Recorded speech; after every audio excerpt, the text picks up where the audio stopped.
संजीवनी नोकरी महोत्सवासाठी लोटला युवक युवतींचा महासागर। कोपरगाव मतदारसंघामध्ये युवक युवतींसाठी बेरोजगारीच्या अनेक समस्या निर्माण झाल्या होत्या।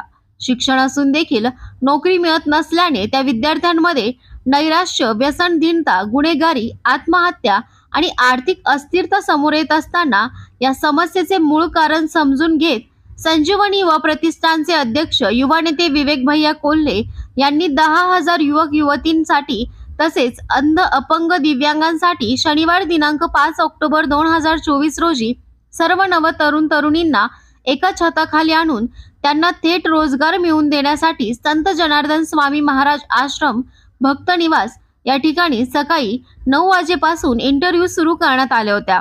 यासाठी 100हून अधिक कंपन्यांचे HR हेड यांनी आलेल्या तरुणांच्या मुलाखती घेऊन निवड झालेल्या युवक युवतींना जॉईनिंग लेटर यावेळी देण्यात येत होते। यावेळी विवेक भैया कोल्हे यांची युवकांबद्दलची दूरदृष्टी लक्षात घेता संपूर्ण अहमदनगर जिल्ह्याच्या कानाकोपऱ्यातून अनेक युवक युवती नोकरी मिळवण्यासाठी कोपरगाव शहरामध्ये दाखल झाले होते।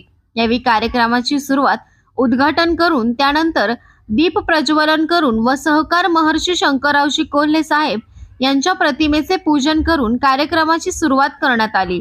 यावेळी कार्यक्रमाचे अध्यक्ष Amit Dada Kolhe, doctor Ramdas Awhad, doctor Dattatray Mule, Sudhir Daga, Rajesh Tole, Sanjay Bhansali, Ganesh Wan, advocate Jayant Joshi, Sheikh sir, Prasad Katkade, Hanumantrao Bhongale, Khandge sir, Makarand Koralkar, doctor Argade, doctor Eknath Gondkar, Nitin Shinde, Deepak Gaikwad आदी मान्यवरांच्या हस्ते पूजन झाल्यानंतर उपस्थित मान्यवरांचा संजीवनी युवा प्रतिष्ठानच्या वतीने विवेक भैया कोल्हे व अमित दादा कोल्हे यांच्या हस्ते सत्कार करण्यात आला। त्यानंतर जे विद्यार्थी विविध कंपन्यांनी घेतलेल्या इंटरव्ह्यू मध्ये यशस्वी झाल्याबद्दल त्यांना त्या कंपनीकडून ऑफर लेटर मान्यवरांच्या हस्ते देण्यात आले। या प्रसंगी संजीवनी उद्योग समूहाचे सर्व अधिकारी व पदाधिकारी तसेच गणेश सहकारी साखर कारखान्याचे सर्व पदाधिकारी तसेच विविध संघटनांचे पदाधिकारी व कार्यकर्ते या प्रसंगी मोठ्या संख्येने उपस्थित होते। यावेळी विवेक भैया कोल्हे म्हणाले, आपल्याला आहे की असा आगळा वेगळा कार्यक्रम पहिल्यांदाच आपल्या या कोपरगाव नगरीमध्ये होत आहे। खरं तर नोकरी महोत्सवाची का गरज पडावी याचं जर आपण कारण बघितलं तर डॉक्टर साहेब रोजच या ठिकाणी अनेकाचे अर्ज माझ्याकडे 7-8 तरी अर्ज रोजच येत असतात। बऱ्याचदा आम्ही सांगतो की आपल्याला कुठेतरी संजीवनी उद्योग समूहामध्ये मर्यादा आलेली आहे, कुठेतरी राजकीय दृष्ट्या सामाजिक दृष्ट्या आपला बांधिलकी असल्यामुळे अनेकांचा आग्रह असतो की आपण नोकरी द्यावी। परंतु गेल्या भाषणात देखील मी सांगितलं होतं की आता आपल्याला उद्योग समूहामध्ये जे 1 जण घेता येतो तिथं आपण 4-4 जण घेतलेले आहे आणि आपल्याला प्रत्येकाच्या प्रपंचाला हातभार लावता यावं याच उद्दिष्टाने स्वर्गीय कोल्हे साहेबांनी अनेक संस्था खरं तालुक्यामध्ये काढल्या। परंतु तरी देखील आग्रह असतो की लग्न होतं का व्हायना याची नोकरी लावून द्या, त्याचं लग्नच होत नाहीये। खरं आहे का नाही? मोठा प्रश्न झालेला आहे। अनेकदा पालक येतात की बा शेतीच आहे, दुधाचाही व्यवसाय चांगला चालू आहे, परंतु मुलींची मागणी असते की नोकरी असलेलाच मुलगा पाहिजे आणि म्हणून काही दिवस का होईना, काही महिने का होईना आपल्या संस्थेमध्ये त्याला नोकरी द्या। म्हटलं असे फसवे कामं आम्ही करू शकत नाही, परंतु आपण आपल्या परीने समाजाला काहीतरी देणं लागतो या उद्दिष्टाने आपण कार्यरत असतो। आपण या प्रश्नावर काहीतरी केलं पाहिजे, त्याच्यामुळे सातत्याने आम्ही याचा विचार करत राहिलेलो आहे। खरं तर गेली 9 वर्षापूर्वी आम्ही संजीवनी युवा प्रतिष्ठान स्थापन केलं। अनेक उपक्रम संजीवनी युवा प्रतिष्ठानच्या अंतर्गत आपण घेत असतो। विशेषतः 5 उद्दिष्ट युवा सशक्तीकरण असेल, पर्यावरण असेल, आरोग्य असेल, सामाजिक एकता असेल, हे सर्वच कृषी या 5 उद्दिष्ट आपण सातत्याने काही ना काही काम करत असतो।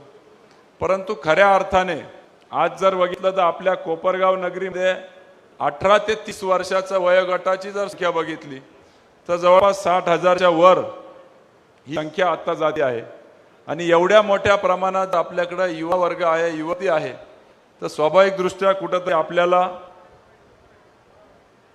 रोजगार हा मोठा प्रश्न त्यांच्यामध्ये दिसून येतो आणि संधी नसल्यामुळे स्थलांतर होत आहे. अनेक युवक वेगवेगळ्या शहरांमध्ये चाललेले आहे.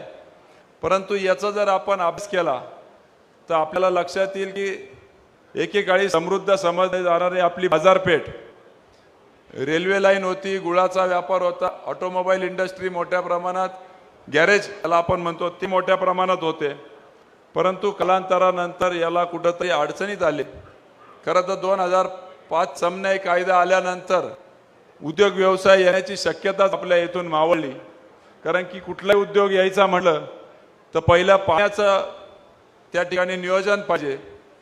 परंतु आपल्या दारणा समूहामध्ये जर बघितलं तर त्याच्यावर असलेलं आरक्षण, उपलब्ध असलेलं पाणी, 75हून अधिक पाणी पुरवठा योजना आपल्या आहे आणि शासनाच्या नियमाप्रमाणे पहिलं प्राधान्य पिण्याच्या दिलं जातं. 75हून अधिक पाणी पुरवठा योजना असल्यामुळे शिर्डी असेल, संस्थान असेल, कोरेगाव असेल, वैजापूर असेल, इतर छोटे मोठे असतील, आपल्या तालुक्यातील ग्रामपंचायती असतील, या सगळ्या पिण्याचं पाण्याचं आरक्षण जवळपास 54% अधिकचं झालेलं आहे. आणि या 54% अधिकचं पाण्याचं आरक्षण झाल्यानंतर इंडिया बुल्स असेल, इतरही कारखाने असतील आपल्या तालुक्यातील, यांचं आरक्षण, औद्योगिकरणाचं आरक्षण जर म्हटलं तर ते वजा जाता फक्त 20% खाली सिंचनासाठी आपलं आरक्षण शिल्लक राहिलेलं आहे. आणि म्हणून कृषी प्रधान आपला तालुका असताना सिंचनच्या अभावी शेतीतील अडचणीत आलेली आहे. नवीन रोजगार अतिरिक्त पाणी नसल्यामुळे उपलब्ध होऊ शकत नाही. अनेक अडचणी खरं तर आपल्या समोर होत्या. परंतु दुर्दैवाने आपल्या या ठिकाणी काही राजकीय विरोधामुळे चांदेकसार येथे होणारी स्मार्ट सिटी जी समृद्धी महामार्गाच्या लगत होणार होती, जवळपास 25,000 युवकांना त्या ठिकाणी रोजगार उपलब्ध होणार होते. अनेक छोट्या मोठ्या व्यावसायिकांना त्या ठिकाणी संधी मिळणार होती. परंतु काही राजकीय कारणास्तव स्वतः स्वार्थापाठी ती MIDC आपल्या इथे आली नाही आणि तिचा निश्चितपणाने फटका हा कोपरगाव आणि शिर्डी आपल्या परिसरावर झालेला आहे. खरं तर ती जर MIDC झाली असती तर मोठ्या प्रमाणात शिर्डी आणि कोपरगाव हिंद सिटी झाली असती. अनेकदा त्या ठिकाणी मी माझ्या भाषणामध्ये सांगितलेलं आहे, शिर्डी, कोपरगाव, येवला स्काय कॉरिडॉर म्हणून राजेश भैया आहे, आम्ही चर्चा देखील केली होती की शासनाकडे आपण प्रस्ताव पाठवलेला आहे की हा स्काय कॉरिडॉर म्हणून शासनाने डेव्हलप करावं. या ठिकाणी रोड आणि रेल कनेक्टिव्हिटी, एअर रोड आणि रेल कनेक्टिव्हिटी आहे, विमानतळ आहे, आपल्याकडे रेल्वे लाईन आहे, आपल्याकडे नॅशनल हायवे 2 जातात ठिकाणून. निश्चितपणाने कंपन्यांच्या दृष्टिकोनातून हा आयडल ठिकाण आहे. शिर्डीमध्ये टुरिझम डेव्हलप होऊ शकतं, येवल्यामध्ये टेक्सटाईल डेव्हलप होऊ शकतो, आपल्या इथं टेक्नॉलॉजी आहे, संजीवनी युनिव्हर्सिटी सारखं चांगलं कॉलेज आहे, इतरही शैक्षणिक संस्था आपल्या या परिसरामध्ये झालेलं आहे. जणू काही शिक्षणाचं माहेरघर नगर जिल्ह्यातील आपले कोपरगाव तालुका झालेला आहे. आणि म्हणून हे होत असताना आपल्याकडं ग्रॅज्युएट मुलं खूप आहे. आज देखील रजिस्ट्रेशन प्रमाणामध्ये जवळपास 40%हून अधिक हे पोस्ट ग्रॅज्युएशन आहे. ग्रॅज्युएट्स राहिले 50% आहे आणि काही प्रमाणात अंडर ग्रॅज्युएट्स देखील आलेले आहे. म्हणजे हे मोठ्या प्रमाणात आपल्याकडे सुशिक्षित बेरोजगारांची संख्या ही गेल्या काही वर्षामध्ये वाढली आहे. आपण जर बघितलं की हे सातत्याने कुठलाही कार्यक्रम म्हटला का त्याला राजकीय झालर येतेच, अनेक आरोप प्रत्यारोप होतात. यांना आत्ताच का सुचलंय आहे. परंतु जे असे प्रश्न विचारतात मी त्यांना सांगू इच्छितो की आत्ताच नव्हे परंतु स्वर्गीय शंकररावजी कोल्हे साहेबांपासून सातत्याने आपण रोजगार देण्यात काम या ठिकाणी केलेलं आहे. बिपिन गायकवाड, महाराष्ट्र माझा न्यूज, कोपरगाव.